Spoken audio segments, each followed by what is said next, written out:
Un apiculteur passionné est allé jusqu'à découper le chéneau de sa maison pour pouvoir observer plus de 50 000 abeilles noires installées là. L'espèce a quasiment disparu de France. Maya Lusny avec Marie-Noëlle Grimaldi se sont rendus sur place.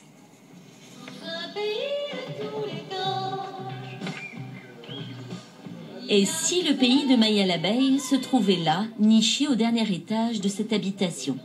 Un essaim d'abeilles noires, une espèce disparue en France et qui a réussi à reprendre vie ici, grâce à l'accueil du maître des lieux Abdellah Wafi. Elles sont arrivées là au même moment que lui, il y a 15 ans. C'était plutôt une harmonie, on ne les dérangeait pas. Elles sentaient qu'il y avait strictement aucun dérangement entre leur rythme de vie et le nôtre.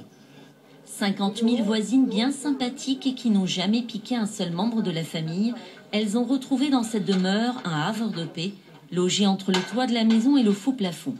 Quand Abdellah Wafi fait part de la présence de cette colonie d'abeilles à son ami apiculteur, ce dernier réalise tout de suite qu'il s'agit d'une découverte extraordinaire. L'essaim qui s'autogère pendant une quinzaine d'années, tout seul, sans l'intervention de l'homme, pour moi, un retour à la nature est présent. Et donc on peut parler d'abeilles redevenues sauvages, parce qu'elles mènent la vie comme bon lui semble.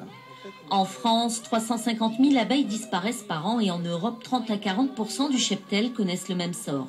Une chose est sûre, cette belle histoire est bien loin d'être terminée.